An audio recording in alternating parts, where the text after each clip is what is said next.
এই জাহান্নামে ওই সব কাফিরদের জন্য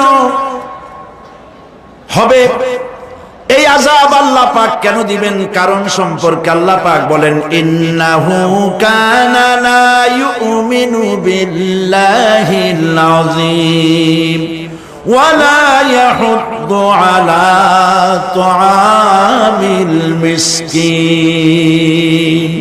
কারণ হলো এরা আল্লাহ পাকের উপরে বিশ্বাস স্থাপন করত না। বড় বড় বুদ্ধিজীবী, বড় বড় বুদ্ধিজীবী, বড় বড় কবি। আহারে, আমার দেশের এক কবি বলল, ফজরের নামাজের আজান যখন শুনি মনে হয় বেশ্যা তার খরিদ্দার ডাকতেছে। মুসলমান নামের কলঙ্ক, মানুষ নামের পশু। এই কবি